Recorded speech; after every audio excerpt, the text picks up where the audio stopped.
Bismillah ar-Rahman ar-Rahim. Donc ça c'est la mosquée qui a été faite par le prophète Mohammed sallallahu alayhi wa sallam quand il est arrivé à Médine. Voilà à quoi elle ressemblait. Donc ici vous avez vu en noir à l'intérieur là, c'est des pierres volcaniques. Donc c'était ça les bases de la mosquée au départ.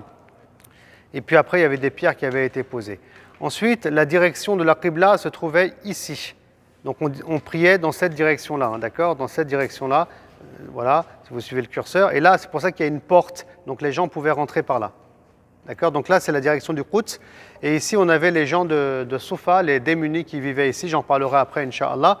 Et puis là, vous aviez deux appartements. L'appartement de Aïcha, radiallahu ta'ala anha, et l'appartement de Saouda, une autre épouse du prophète, sallallahu alayhi wa sallam.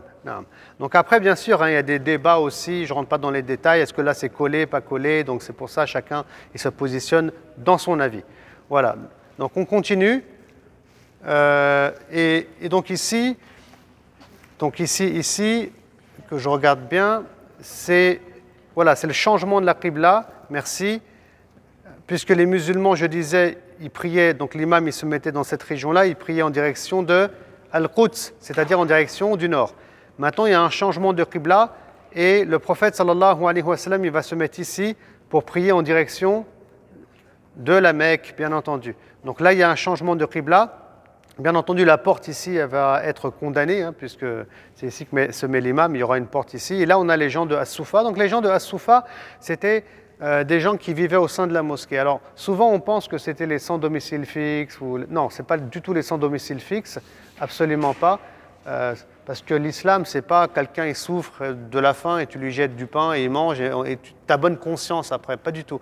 L'islam, c'est réussir à intégrer économiquement, socialement des individus dans une société. Ça n'a rien à voir, c'est autre chose. Vous voyez. Et donc, par exemple, les muhajiroun, quand ils venaient de la Mecque, ou d'autres qui avaient embrassé l'islam, ils voulaient rejoindre le prophète sallallahu alayhi wa sallam, et donc ils vivaient au début, parce qu'il n'y avait pas d'hôtel à l'époque, ici, dans la mosquée, le temps qu'on leur trouve une famille d'accueil qui va les recevoir, leur donner à manger, leur donner du boulot, du travail, les aider à s'intégrer socialement, subhanallah, économiquement. Et ça, c'est important parce que j'ai vu des choses comme ça qui se sont faites en France, en Bretagne. Et vous allez même retrouver une émission, je crois, sur YouTube où on voit des familles françaises qui ont recueilli et dans leur demeure et dans leur ferme des réfugiés, parfois qui venaient de Syrie ou d'Afrique. Ils leur ont donné le couvert, ils les ont aidés même à faire des papiers, etc. Enfin bref, avec même, je crois, l'aide du préfet ou de l'État. Enfin bref, Al-Muhim, c'est des choses qu'on trouve dans notre religion et qu'on doit essayer de redynamiser, Inch'Allah. Voilà, donc ça, les Ahl-Soufa, c'était aussi des étudiants en sciences islamiques. Il y avait des compagnons comme Abu Huraira qui vivaient ici, qui avaient fait le choix aussi d'apprendre les hadiths et d'apprendre du prophète sallallahu alayhi wa sallam. Ensuite, ici, vous avez un agrandissement de la mosquée qui a lieu en l'an 7 de l'Hégire. En l'an 7 de l'Hégire. Parce que là-bas, la mosquée, elle faisait 35 mètres de long avant. Là, elle fait 50 mètres de long et 50 mètres de largeur, ce qui fait une surface de 2500 mètres carrés. Alhamdulillah. Très bien. Donc ici, vous avez les piliers à l'intérieur. Donc on a eu l'occasion d'en parler, des piliers. Donc ici, vous avez Tahajjud, le prophète faisait Tahajjud. Ici, Al-Wufud, il recevait les délégations. Ici, Al-Haras, où il y avait les gardes du prophète sallallahu alayhi wa sallam qui se positionnaient ici, jusqu'au moment où Allah il a interdit ça en révélant un verset qui dit « Wallahu ya'simuka minan nas » Allah te préserve des gens.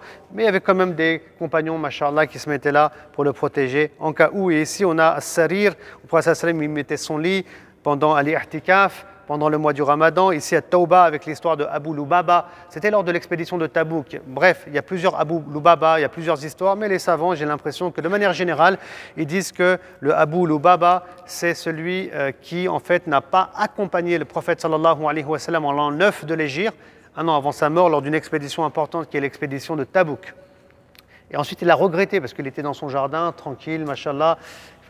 Et voilà, le prophète sallam il est parti, il a souffert et il a insisté pour que tout le monde vienne. Et il a voulu se repentir pour cette désobéissance. Il s'est accroché à ce poteau-là, jusqu'à ce qu'Allah le délivre. Vous voyez? Non. Comment? Voilà, il y a des versets qui ont été révélés, on ne va pas s'attarder dessus. Et puis ici, vous avez Al-Qara'a, c'est le pilier de Aïcha, où la dua elle est mustajaba et il est conseillé de prier ici. Ici, le Mukhallaqa, c'est à ce niveau-là d'ailleurs que se trouve le mihrab du prophète sallallahu alayhi wa sallam, avec l'histoire, vous savez, de la morve qu'on avait trouvée par terre. Il y avait une femme qui était derrière, qui s'était levée et qui avait nettoyé avec du musc. Puis remarquez ici, hein, les femmes d'ailleurs, je parle des femmes, elles sont où, mashallah? Elles ne sont pas à l'étage, ni dans la cave, ni je ne sais pas où, disparues, on ne les entend pas. Elles sont juste derrière là, derrière les hommes, tout simplement. Il n'y a pas de rideau, vous remarquez, il n'y a rien du tout. Elles sont présentes et on peut les voir. On est dans une relation sociale humaine normale. Vous voyez? Donc là, vous avez les appartements, mashallah. Donc ici, vous avez l'appartement de Aïcha, radiyallahu ta'ala anha, où est enterré le prophète, sallallahu alayhi wa sallam.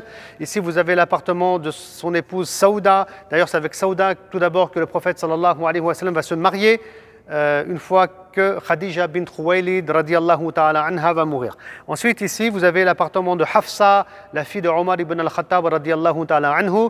Et je vous ai dit, un Babou Salam, c'est ici. Nous, les hommes, quand on rentre, on marche, on est là.